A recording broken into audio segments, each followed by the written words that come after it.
Hi friends, it's Lauren Taylor. Thanks for joining me in my craft room today for a Fandom Friday video. I am so excited to use this Stamp Anything stamp set. This little alien in, I guess, costume is why I bought this stamp set. I thought that was adorable. And then I really wanted this Speak and Spell builder dies. Again, I was just going to get the Speak and Spell, but then saw the full stamp set when it was released from Stamp Anything and knew that I needed it. I also got the coordinating dies because I know the dies usually cut out the sentiments. For some reason, I didn't get those, and I'm not really sure why. So, the image that, if you look at my supply list at the visual list, the die set looks to include the sentiments as well, but I've reached out. Hopefully I can get those because that was why I bought the stamp set. Because you know me, I love dies for my sentiments. So I have started putting together my Speak and Spell Builder die. I did a ton of die cutting from different cardstock warehouse colors. I used cherry red, pitch black, canary yellow, flame orange, and splash blue, different shades of cardstock. And I did have open on my computer monitor the original Speak and Spell from the movie that this fandom is from. So I did my best to match the buttons that were on this original 80s version of the Speak and Spell. Now, be honest, I was making this card pretty late at night and I wanted to make sure I got it done and a video out to you guys for Fandom Friday.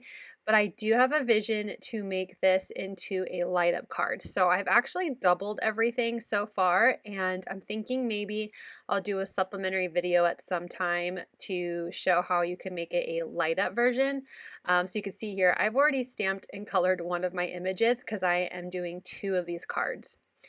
I am using Olo markers for coloring today. I have stamped the little boy and his alien friend on the bicycle onto alcohol marker friendly white cardstock and used ink on threes blackout hybrid ink to stamp the image.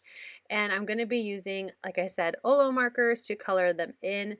For the most part, I will use 2 to 3 colors. When I have larger areas like this hoodie, for example, I do tend to go for 3 shades of the color.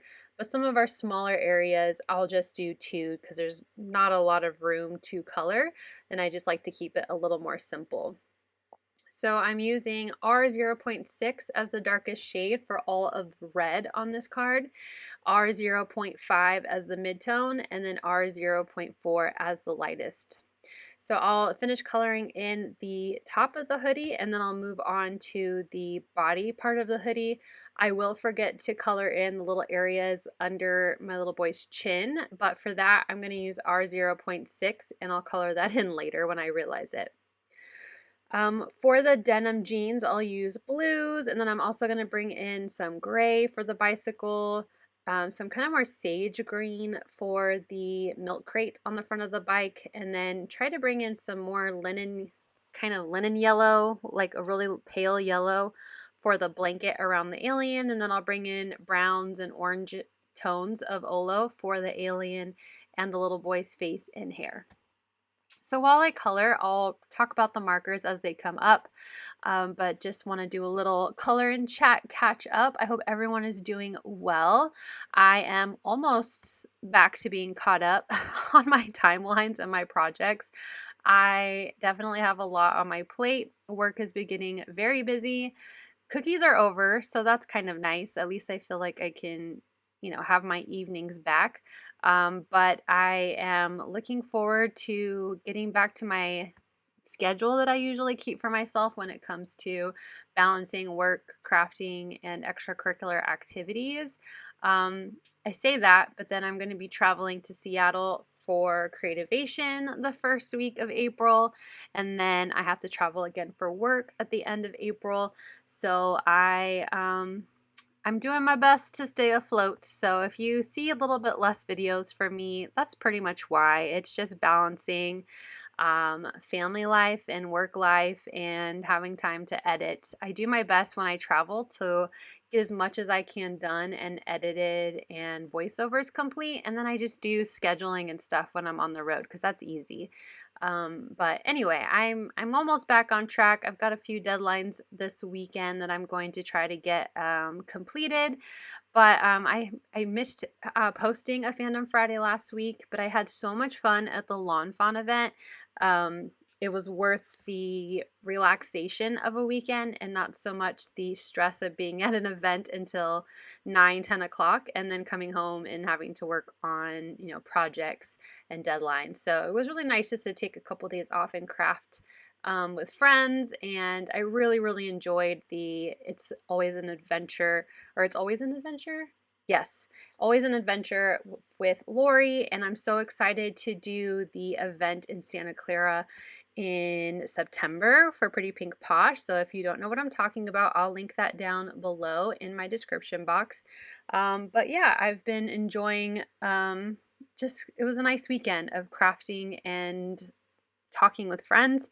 It's making me just get even more excited for the rest of my travel this year, like Creativation in April, the Craft Roulette Paper Ganza in July, and then Santa Clara in September.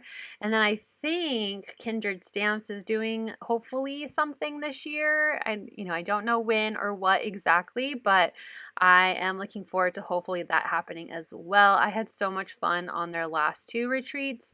I'm looking forward to getting together again with all my other fandom friends for Kindred. So let's get back to my coloring. I colored the blue jeans, like I said, with blues. I did that sage green for the milk crate. I'm getting all the grays in on my little boy's shoes and the details on the bicycle. I did notice I missed a little area of the pants actually on both, so I just brought in a little bit more blue to fill that in. And now I'm going to work on my alien. So one thing I did actually really enjoy about the retreat last weekend was I got to learn from the master herself, Miss Lori, to use Olo markers. I mean, I've been becoming more familiar with them, but I learned so much more about them. And one thing I have always been so nervous about is what they call tip-to-tip blending, where you take the lighter marker, you pick up some of the ink off of the darker one, and then color with it. And as you color, that darker ink, goes onto the paper and eventually fades back into the original color of the marker. I don't know why that makes me so nervous, but it does. But you can see here I am doing it for my alien because the jump from the 2 shades of 0.7.3 and 0.7.7 is such a big jump that, there needs to be something in between. And I'm sure eventually they'll come out with a color in between, a shade in between. But in the meantime, you could do the tip blending to be able to get something in the middle. So I actually really enjoyed it. I've seen everyone do that with other markers. I've just been so nervous about messing up my markers, but I finally got the courage to try it this weekend, and now I'm obsessed. I did all my coloring last weekend and a lot of the coloring I've done this week with that method, and I'm so happy that I, pushed myself out of my comfort zone, especially over a little, cotton nib basically that I can replace if it ever gets damaged or ruined. Moving on to the hair, I'm using 3 shades for the hair just because there's a bit of extra space here, and I really like using 3 shades for hair. I feel like it gives that low light and highlight just really well. And then I'm going to use a few different shades for the skin. I started with the darkest color. You'll see here I'm finally remembering, oh, I did not fill in that space underneath the hoodie.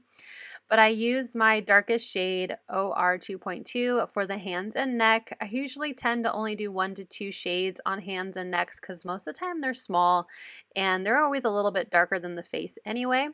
But I'm going to use that as the darkest shade and add shadowing at the sides of the face because he is, hiding in his hoodie, and then what would be under the hair.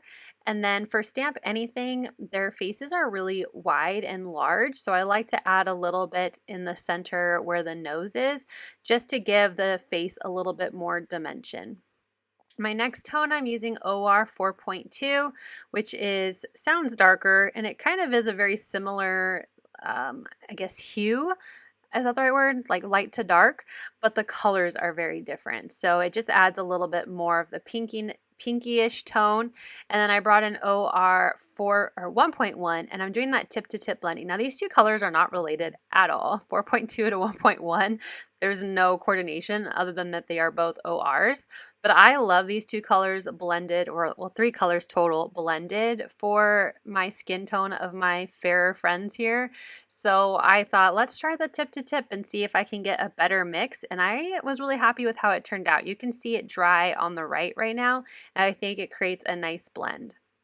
Now, one thing I do enjoy doing when I color with alcohol markers is I like to stamp over the image again. So I've left my stamp in my MISTI, haven't moved it for when I stamped the second time. And I'm using VersaFine Clair in Nocturne to stamp it again. Now I know that's super scary, especially after you've done all that coloring and all that work. But as long as you didn't move anything and you get your paper lined up in the exact same spot originally, it will just darken those lines and just create a much more bold outline for the image. I use the coordinating die to cut them out, and then I'm also going to do some die cutting to create my background. I have this Stampin' Up! Stargazing paper. I just am obsessed with galaxy paper. I like making my own galaxy backgrounds, but sometimes I like to just not make it myself. So I have this paper in my stash.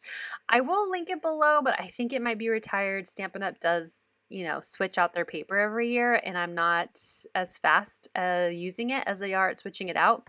But I'm sure you can either make your own galaxy background or find an alternate out there in the crafty world. I use my Popsiclesticks Admit One A7 layer die, the largest one, that cuts it down to 5 by 6.5. I did two because, again, I'm going to make two cards. The second one I didn't make at the time of this, out this late at night when I was filming, but I have it in my stash of cards that I've started but haven't finished. It's slowly growing, but I want to make a light up version, so it's there and ready for when I'm ready. I have got everything ready, and I want to add a sentiment. I looked through my stash for quite a while trying to see if I could make like a light blue sentiment. I know in the Speak and Spell it has like that old style computer calculator vibe to it, right, where it has the more green blue font color, and I don't even know if font's the right word, but I couldn't find anything in my stash. I do have some embossing glazes, but even though that looks blue, it's only blue if you put it on white paper, not black. So I'm like, okay, we're just going to settle with a white sentiment, but I did it off to the side, just like the Speak and Spell.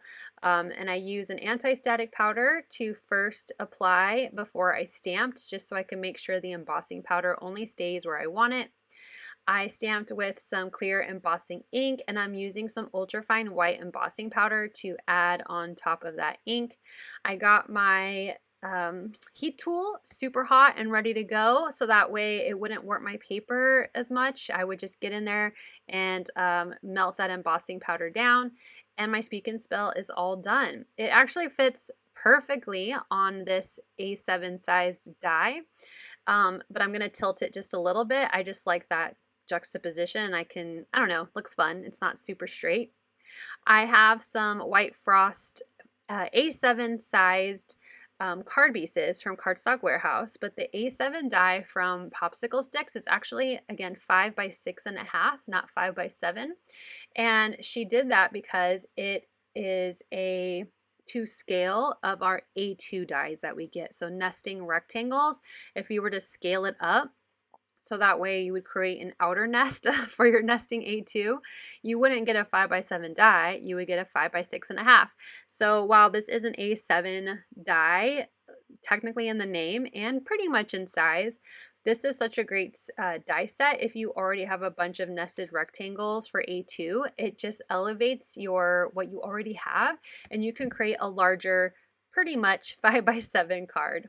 So I just trimmed that 1/2 inch off my card base, and now I'm going to start with getting everything put together. I went ahead and glued the galaxy background to the front of my card. I added foam adhesive to the back of my Speak and Spell, and like I said, I'm just putting it at a bit of an angle. It just added some fun interest. And then I used some thinner foam adhesive on the back of my little boy and his alien friend, and I'm adding that to the card. And really, that's it. I know it's super simple. It was a lot of work to put together because of all the die cutting and coloring, but I think it looks so good. And I think when I finally make some time to make it light up, it will also be really cool and elevated. but I really like how this card turned out. I hope you did too. Let me know in the comments below what you think of this fandom. Thank you so much for watching. I hope you'll click like, and if you're new here, I hope you'll subscribe and come back. As always, you can find everything I use down below in the description box. Thank you and have a wonderful day. Bye!